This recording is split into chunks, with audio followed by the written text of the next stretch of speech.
Beware the stare of Mary Shaw.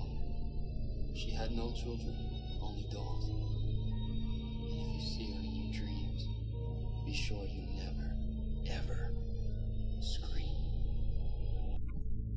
From the director of the Good Saw movie and the Fishman movie coming out next year or whenever, James Wan's criminally underrated gem, Dead Silence. The Fishman movie? The Aquaman, whatever. Aquaman. Jason Momoa. Possibly saving grace of the DC universe. Yeah. But probably not. Probably not. There's no way. So, Dead Silence was a movie that came out pretty much right after Saw. Right on the heels of Saw.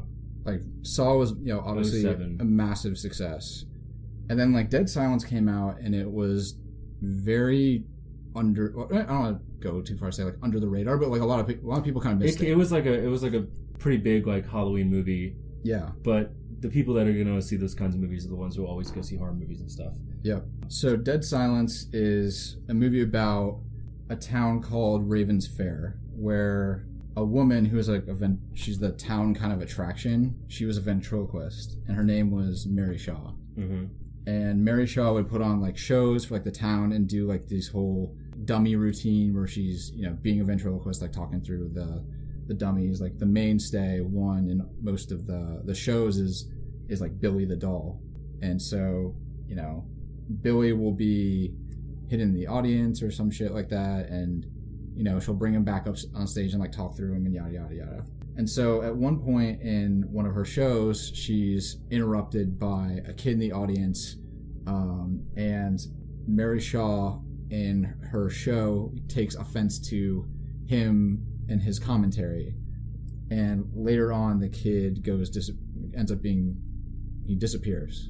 Mm-hmm. And the town, who have all seen this show, end up blaming Mary Shaw, and they savagely rip her tongue out and kill her. Mm-hmm. From then on, they say that the town of Raven's Fair is cursed.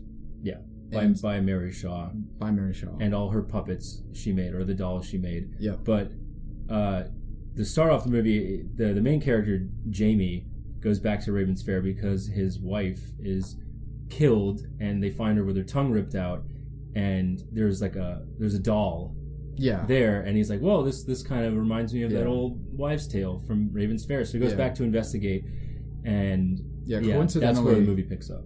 Coincidentally, so they're kind of hanging out at the apartment, their apartment, Jamie, the main character, and Lisa, who they're actually newlyweds, and he's like, I'm gonna leave, and I'm gonna go get Chinese food.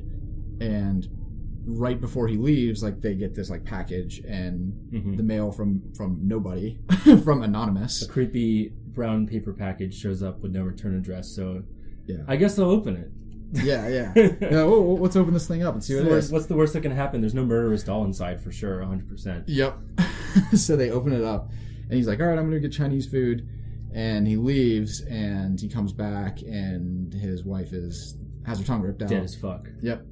So he kind of follows the trail back to this, I guess it's his hometown, kind of. Yeah, his dad is from there. Yeah. He has a new wife, okay, a stepmom, really hot stepmom. Yeah, she fine. She's real fine. She real fine.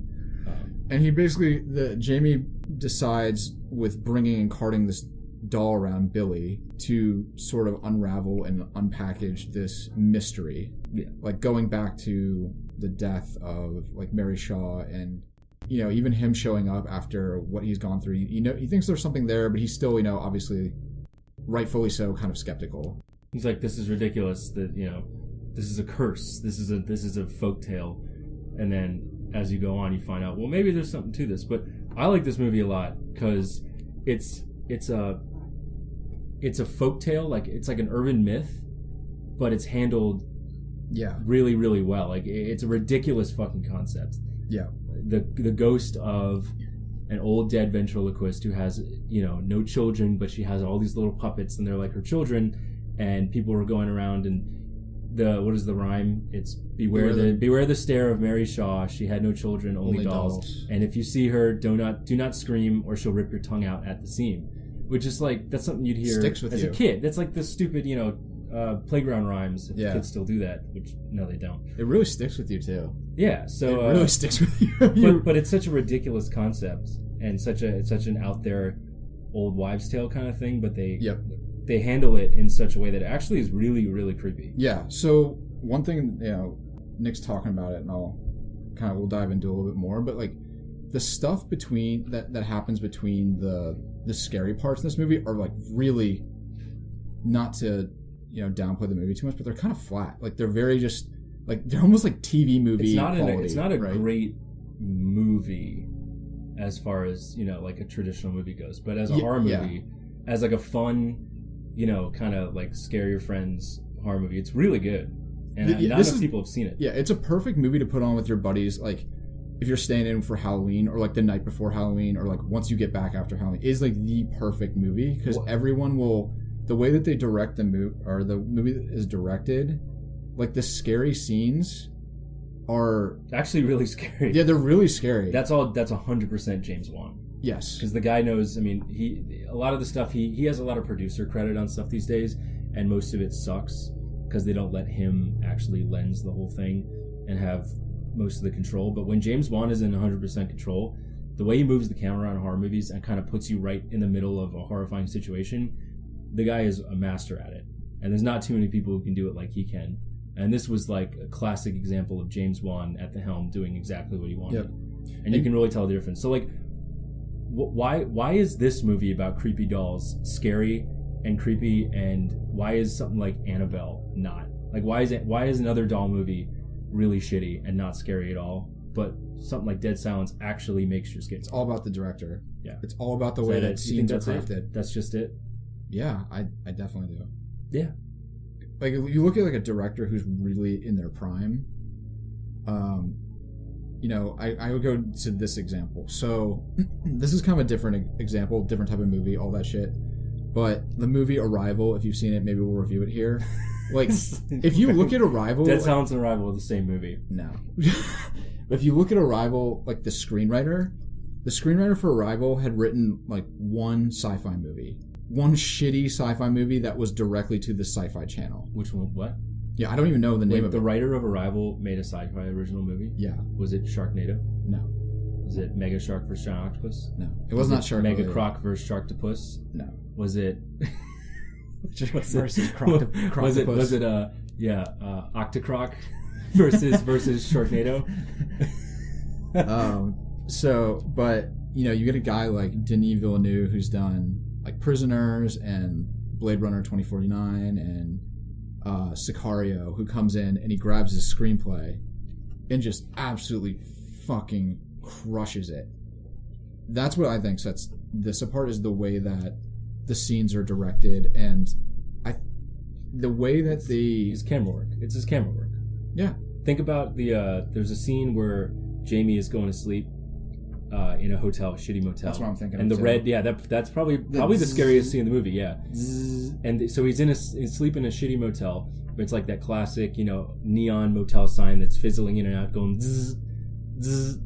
And the doll's sitting in a little chair. Yeah. And then the curtain's like in front of him, kind of wisping over the doll's face, and the light goes out, and the camera just pushes in on this puppet, just sitting there. The puppet's not doing anything at all. It's just sitting there, and it pushes in. And the red light's going on and off and on and off, and then the puppet's gone, and it's really creepy. The drops from the drain. Yeah, so that's one thing about. Sound too in this movie. The sound and it's by design. The sound is what makes for scare scenes. Yeah, and one thing that we didn't bring up that's actually not going to end up ruining anything for you is, since the scenes are so well done, like this isn't necessarily. This movie does have like jump scares, like traditionally jump scares, but they're earned. But they're very earned. They're not. There's no fake scares. There's no like, boo! Oh, it's just a cat in a dumpster. But when bad things are about to happen in this movie, like the title, I totally forgot about this. Yeah, everything slows down and gets it gets really dead silent. Yeah. It's really quiet. I wasn't gonna say it. I totally fucking forgot about that. That's like one of the best mechanics this movie has going for it. Yeah, but you expect it, right? Like at a certain point, you've seen enough scenes. You're like, oh, so shit's gonna get really scary, but you're still fucking scared. But it's one of those things where it's clearly a device made to make scenes scary, but it works well because it fits in with the lore of the whole like thread of the movie, which is Mary Shaw, and and you can't if you scream, she'll get you. So you can't scream, and it's completely silent. So little things like a clock ticking and a drip draining are super loud, and you hear nothing else. So it just you hold your breath for those parts. Yeah, and it's just the little things like that current directors of shitty Blumhouse like horror movies don't do. They just go, oh, we'll just have something pop out and play a loud noise, and everyone will go, oh, and then they'll laugh. Yeah, and it's just wasted. But in this one, it's every time it goes dead silent, you legitimately find yourself going, "Oh shit!" Yep, and like Nick mentioned earlier, so you actually obviously feel like you're there. So one thing I've noticed about this was when I remember when this came out on DVD. Yes, DVD. I didn't get the Blu-ray, but I need to get a Blu-ray. I need the Blu-ray too. When this came out on DVD. I remember I was showing this to all of my friends because they hadn't seen it. So I'll get it when they put up the criterion of Dead Silence. Yeah. So I was showing this off to all of my friends, just one by one, particularly girls, because if they're scared and you're in college or their feet start sweating, like someone I know. yeah. But so when you start showing this to people, is when the silent, quiet scenes happen, and you know it's happening because of the sound effects and stuff. The people around you will actually get quiet because they feel like they're part of the movie and they don't want to speak because they're into it and they legitimately, can, I guess, put themselves in the movie not to scream or else they're actual suspense, gonna die. Real suspense, yeah, which is lacking in a lot of stuff today. It tries to be scary. And obviously, since this is a movie with dolls and puppets, if you have a fear of that, you probably are going to be scared shitless if you watch this. Yeah, like Annabelle isn't even remotely scary. Annabelle is they try way too hard to make her look really creepy and horrifying, and then everything that happens around the doll is just inconsequential. But every time you see the little dolls in this movie, you know some shit's about to go down. Another thing, if you have fear of clowns, there are doll clowns in it too. There's clowns? Oh, yeah, okay. Don't you remember? Like, there's one scene in particular that uses a doll clown extremely well. And actually in that same scene, you can see the doll from Saw. You can, in all of James Wan's movies, Billy the doll, the Saw doll, is in every... You see it in this one, and then you actually also see Billy spray painted on a wall in another James Wan underrated classic, Death Sentence, Kevin Bacon.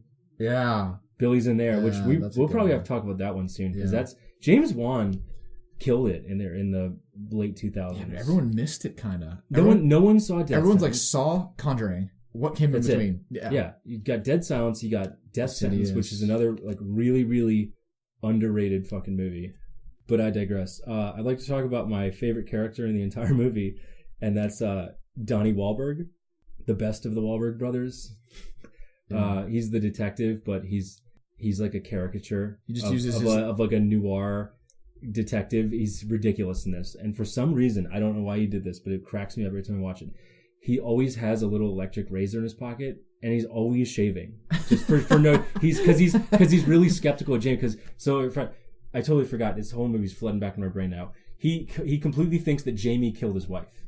And he's like, I'm on to you. I know it was you. And he says like cliched detective things. Yeah. And every time he looks at Jamie all skeptical and gives him that stupid, like, suspicious cop look, he has like a little electric razor.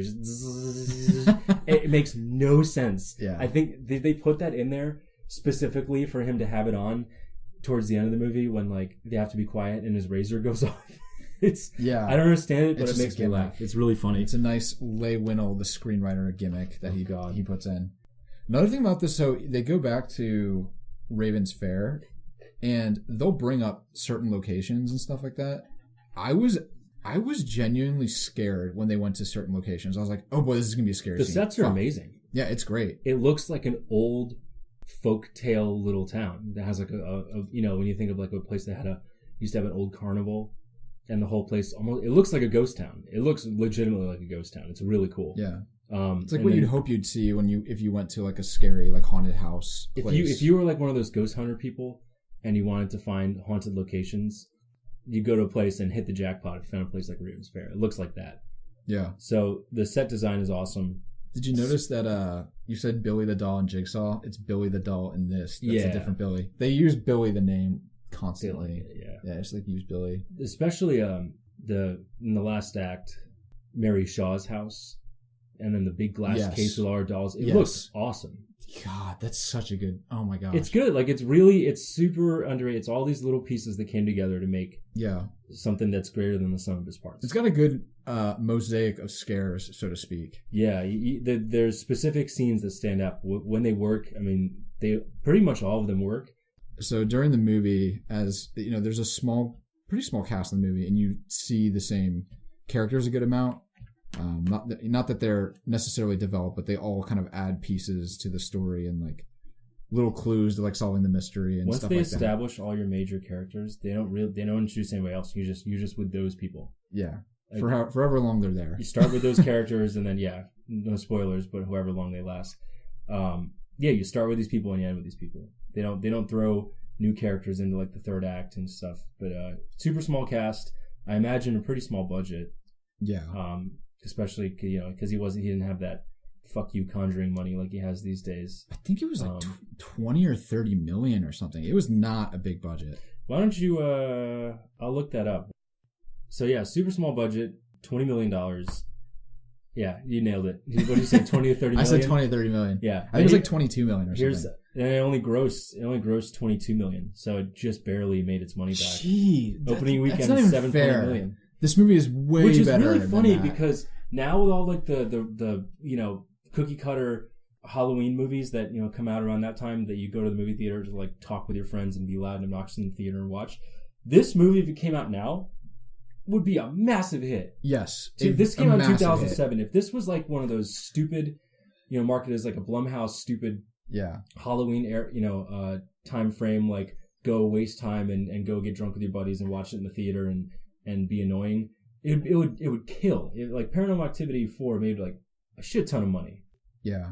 All the new Annabelle movies make their money back easily. I mean that's typical. Yeah, that's because they got typical horror movies because they're cheap to make and they're safe, and that's why the volume of shitty horror movies versus good ones is often imbalanced because horror movies are super cheap to make. You pump them out, you add some scares in there, you make your money back. It's a safe bet. So people go for the experience too. I gotta take this on real quick. So one thing that annoys the piss out of me about this is that like this movie online is so terribly rated. Like I was glancing over them. Yeah, really? It has like a 20% on like IMDb and shit like that. Are you kidding me? If you go look at the Blu-ray reviews, it has like 2 stars. I'm like, are you kidding me? You people have no fucking idea what you're talking about. This is better than I would say 90% of the easily the drivel that comes out around like September, October. Easily better than. I firmly believe if this came out this year, it would make like $200 million. Yeah, and one good thing about this movie again is that it was made in what, like 2008? 2007. I watched it I watched it in 2008 a ton. But yeah, we watched this in theaters. Yeah, but the thing about this though, it's awesome, is like this is a practical effects movie. Yep. Because it's using dolls and puppets and makeup, and it's not like heavy on good CGI. Yeah, it's not heavy on CGI. Like it's very well done, and like the practical effects, direction, way it's cut, sound, like it's all the things in lighting, the movie, everything. Yeah, all the things you'd actually want to see in a movie, and not just some popcorn toss in the mouth, big budget bullshit. You don't need a giant budget. You need some good effects. You need some competent filming. You need some good sound, good lighting. Like the goddamn scene where Mary Shaw's body comes out of the casket. Yeah. And it's and the lightning flashes and she's gone. Yeah, that's and then a great scene. The goddamn Mary Shaw is somewhere in this mortuary. Yeah. Around there somewhere, and there's like the crawl space scene showing. It's horrifying. Yeah. It's so good. It's so good. And it's minimal effects. Yep. And just using basically the lighting. Yep. And it's awesome. Yep. So the ending. I like the ending. Some people think the ending is a little cheesy, or they're just looking for, a big, like, oh my god, kind of ending. I mean, I guess you can make that argument. Like, we got to think of something clever to do. I liked it. I liked it a lot. I would say I thought it was neat. If you're already interested enough in seeing this movie and you want to get some good scares, all that shit, you should see it. 100%. See it, but do not go online unless you're just like buying it. Don't go look up the ending. Like, don't go any further than this podcast, because we're sharing good details, but we're not sharing like what actually happens. If you already know the ending, it won't ruin your enjoyment of it anyway, because even if you know everything about the ending, it's all the scenes that are creepy are still really, really creepy. Yeah, that's true. It doesn't matter. Yeah, that's true. So it's not like knowing the ending of Saw. So at this point we've done some pretty this is not like our first like scary horror type movie, but this is definitely, I'd say, like kind of like a diamond in the rough that you should definitely see. If you have any suggestions on movies you'd love us to comment on, send us an email at amateurhourmovies@gmail.com, tweet us at amateurhourmov, or Instagram us at amateurhourmovies. We'll be teasing throughout the week our release for the following Monday on all these platforms.